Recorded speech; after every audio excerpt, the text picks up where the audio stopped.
전기차 화재에 올바르게 대응하기 위해서는 먼저 전기차에 사용되는 리튬이온 배터리의 화재 특성을 이해해야 합니다. 리튬이온 배터리에서 화재가 발생하는 원인은 리튬이온 배터리 내부의 열폭주 현상 때문입니다. 리튬이온 배터리의 열폭주는 고열과 폭발을 수반하는 연소 현상인데요.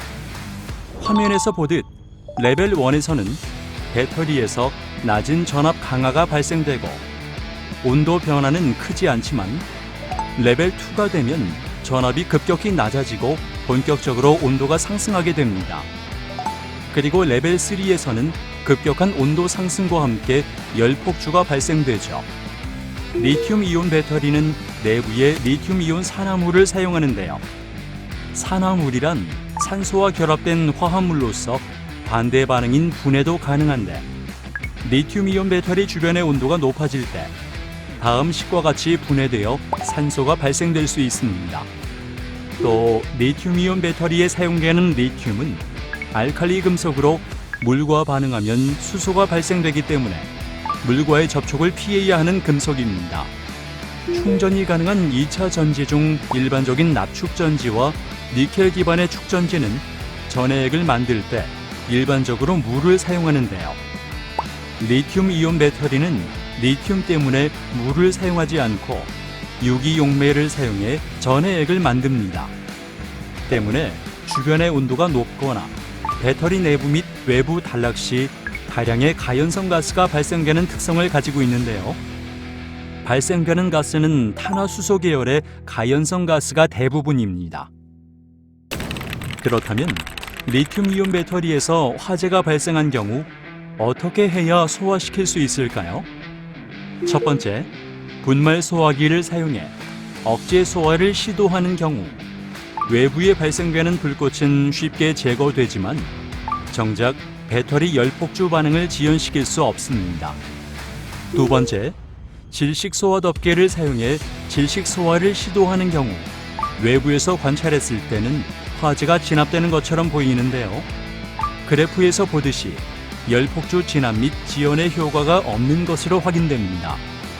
세 번째, 리튬이온 배터리 열폭주 시 물을 이용하여 냉각 소화를 시도한 결과 그래프에서 보듯이 배터리에서 발생된 열량을 냉각시켜 주변 배터리로 열폭주 전이를 방지해 진압에 성공했음을 알 수 있습니다.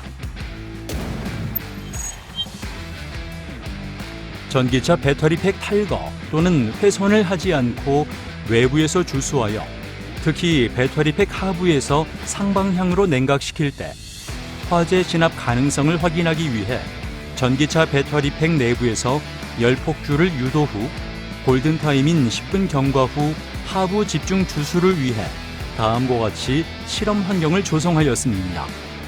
전기차 배터리팩 화재 진압 실증 실험을 위해 좌측은 화재 진압을 실시하지 않고 화재가 전이되도록 하였으며 우측은 열폭주 발생 후 10분이 경과된 시점에서 하부 주수를 통해 화재 진압 여부를 실증했습니다.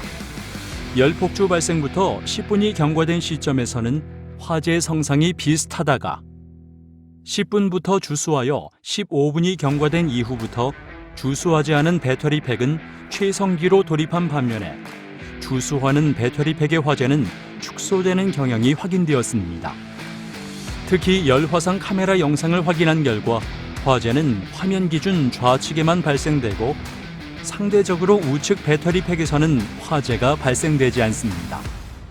화면에서 보듯 주수를 통해 배터리팩을 냉각한 경우 배터리팩 전체의 온도가 내려가면서 주변 배터리 모듈이 일부 온도가 증가되다가 일정 온도 이하로 유지되면서 화재 전이가 멈추면서 화재가 진압되었음을 알 수 있습니다.